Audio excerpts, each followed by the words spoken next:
Hello, everybody. Welcome to Hypothesis with the Drunken Peasants. New segment we're doing here on the channel. We could use an intro for it if you are someone who can design an intro for Hypothesis. It's high, like H-I. You'll see it down there spelled. But, yeah, we could use an intro for that, so let us know.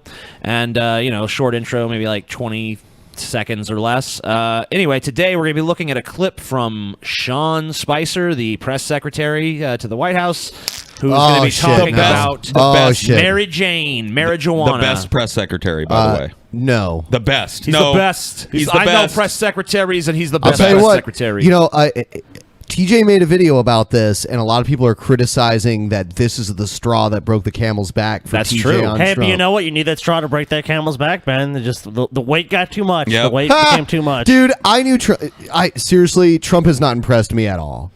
I was never impressed by Trump. He's never. This was the first thing he's done to truly piss me off. There's a difference. Fucks with your weed. And me and Paul talked about this. Like, look, we never liked Trump, but we wanted Trump to actually do terrible shit so we could say, well, Trump is terrible. Whereas beforehand, I didn't know how Trump was going to be. Was the rhetoric going to actually be matched by action? And it hasn't. Trump's just been a typical Republican administration. And there were things about Trump's platforms that I think everybody here agreed with. Yeah, like TPP. His TPP platform, his trade platform. I agree. So anyway, let's take a look at this. Sean Spicer. Fuck this dude. From the Talk Business in Politics in Arkansas. Where is he from? Arkansas. I don't know where he's from. Sean Roby Brock with Talk Business in Politics here in Arkansas, the home of the rowdiest town halls in the nation. I have a question on medical marijuana. You're so rowdy. Our state voters passed a medical marijuana amendment in November. Now we're in conflict with federal law, as many other states are. The Obama administration kind of chose not to strictly enforce those federal marijuana laws. My question to you is, with Jeff Sessions over at the Department of Justice as AG, what's going to be the Trump administration's position on marijuana legalization where it's in a state-federal conflict like this? Thanks, Roby. There's two distinct issues here: medical marijuana and recreational marijuana. Wrong. I think You're medical marijuana. wrong there. You're painting it as two distinct issues because that furthers your narrative. But really, we're talking about having legal access to marijuana in states that choose to do so. Whether it's medical or recreational is really immaterial. And both are still illegal. Both are still illegal federally anyway. Yeah. So for them to enforce one and not enforce the other, cherry picking here. Yeah, fuck them. Pieces of shit. Well, no, it's also listed as a Schedule I drug, which is supposed to be the most dangerous kind of drug. Crack, cocaine. Yeah, it's not. You've seen that. Guys, you gotta be honest. Since we have these weed stores here, you just see people dead on the street all the time. Weed overdoses ODs all the time, dude. Nothing but mindless weed zombies inside of these stores too. Oh, total zombies. Dude, I'm so zonked out on the weed. Yeah. I can't even. We go all the time, and it's hard to get in and out of there without the shuffling horde of potheads. You got to step over Paul, people's fucking you lived in a babies state that they've let die. Where long they just before neglected them because all they cared was weed. Paul, you lived in a state where long before they passed recreational, it was medical, right? Yep. So, in your experience, did that really stop the flow of weed? It's total It's total hypocrisy. In California, being a medical state, getting a green card in California is a joke. You go into a doctor's office. The place that I got my green card from, I shit you not, it's called Valley 420. And I walk in there, and the doctor literally shits you down, shits you down. shits you down your throat. No, he sits you down and he goes, look, in order to be in compliance with state law, I have to have 3 reasons that you need marijuana. And I go, okay. And he goes, look, you need to tell me 3 distinct reasons why you need marijuana. He's telling me how to get the card. And so he goes, now, sir, what reasons do you need medical marijuana? And I was like, depression, anxiety, and back pain. He said, all right, that's it. Go ahead and take your picture and enjoy your card. That was it. So if you're telling me that's any different than them checking your fucking ID down here at Green Theory, I'm calling you fucking a liar. Here in Washington, medical for your medical card here, depression and anxiety aren't valid, which is bullshit. The only one that is the only mental issue is PTSD. Yep. I got it. Which I'm lucky I do actually have a diagnosis. But me too. I wouldn't say you're lucky to have PTSD. Well, no, I'm lucky that if it goes medical here, I can still get weed. So let's hear. Sure. He makes some other ridiculous excuses. Yeah, let's hear some more ways. Understands the pain and suffering that many people go through who are facing especially terminal diseases, and the comfort that some of these drugs, including medical marijuana, can bring to them. And that's one that Congress, through a rider... How come weed's only valid to use if it's helping you with a fucking disease? Yeah, if like you're why can't suffering I just, a terrible disease? Why can't it just too. be like, my life kind of sucks and I'm just constantly just not impressed with things and I just don't like being sober and this helps. Well, I'd be willing to bet that Life's more entertaining. If we asked Spicy here a follow-up question of whether he thinks that depression, anxiety, mental illnesses constitute suffering that could be eased by marijuana, he'd probably say no. He's talking about cancer patients, people in chronic, uncurable pain.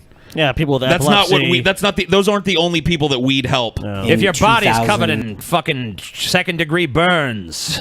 11, looking for a little help, I think put in appropriations bill saying the Department of Justice wouldn't be funded to go after those folks. There's a big difference between that and recreational marijuana, and I think No, there isn't. So should we make the distinction between recreational alcohol use and religious alcohol use? Yep, we should. So if you're Catholic or something, or there's from a religious ceremony, then it's okay. It's Well, acceptable, that's but- what they did back in the days Yeah. of Prohibition. They would say, and it worked really well. Didn't it? no booze for anybody, but we're going to make special exemptions for religious reasons, and there actually was medicinal whiskey too. So many people got around Prohibition by going to these doctors, just like Valley 420, and going in there and going, "Oh, I've got rheumatism and incontinence," and they go, "Okay, well, here's your fucking monthly supply of whiskey." They did do that. Crazy Absolutely. shit. So this is. So just, you want to go back to that, Spicy? Is that what and you you're see advocating here? something like the Don't call him spicy. opioid addiction crisis. He's bland. The opioid addiction crisis. Yeah, that's so pertinent, isn't it?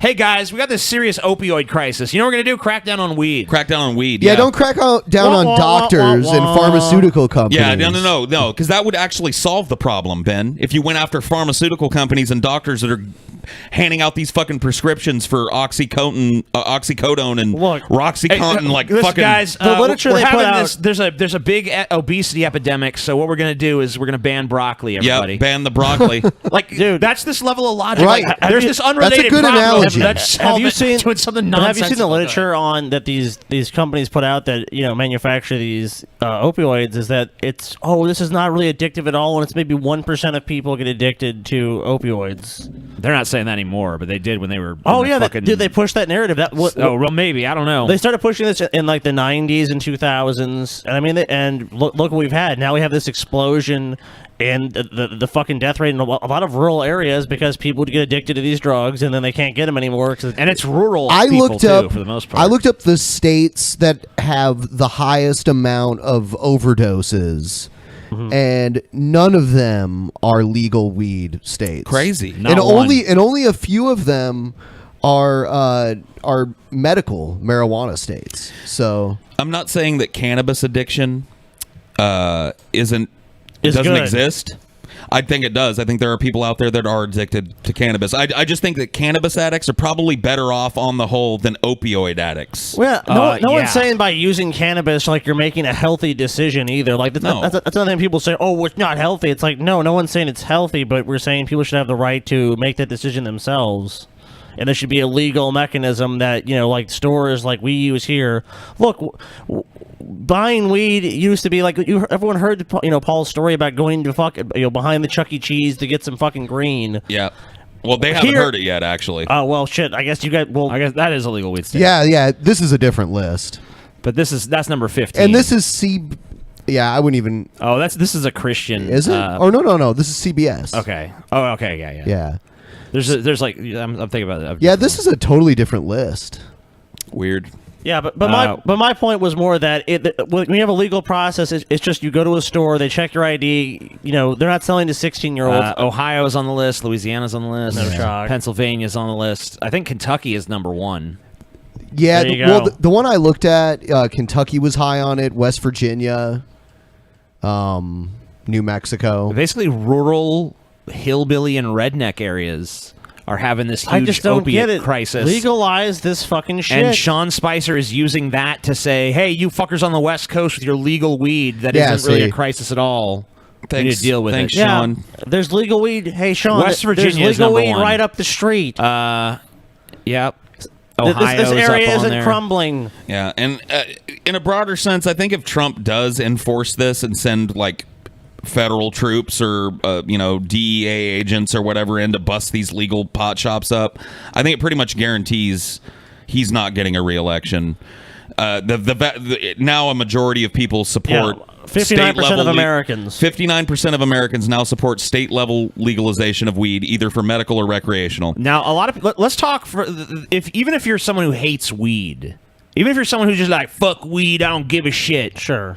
There's still some reasons why you should be very much against the government taking action against recreational marijuana. People put in jail, the number of people arrested for possessing this drug. It's a strain on taxpayers to fucking put people in jail who haven't done anything wrong. It's a strain on the economy, the job economy. Yeah, because legal weed employs recreational a bunch marijuana. of people. It employs nationally the recreational marijuana industry, which is only I think in like I don't know how many states now. Oregon, Washington, Colorado. But 150,000 full and part-time workers. I actually read that that it's been estimated if the $3 billion a year industry right now. If the momentum continues with legalization, that marijuana-related industry jobs will create more jobs in 2020 than manufacturing will. Let me ask you this: when you have something that only exists now in like 7, 8, 9 states, something like that, I think 12 or something, I don't know, and it's already created 150,000 new jobs, and you're a president who's saying, "I want to create new jobs. I'm going to be a jobs president."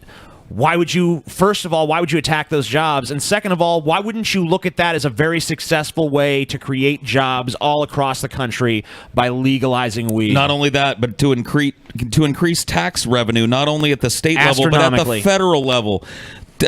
Cigarettes have federal taxes on them. Federally tax this weed and use that money to pay down our monster fucking deficit. Or provide some social services for people that need them. Recreational marijuana, like I said, is already a $3 billion a year industry. Well, in this state, I believe, the state of Washington, I think the last year they got $272 million in revenue, and they don't want to lose it. I think they've already said they want to fight the federal government in court, which I totally agree with. I mean, I don't think they're going to win because of legal precedents. What is this?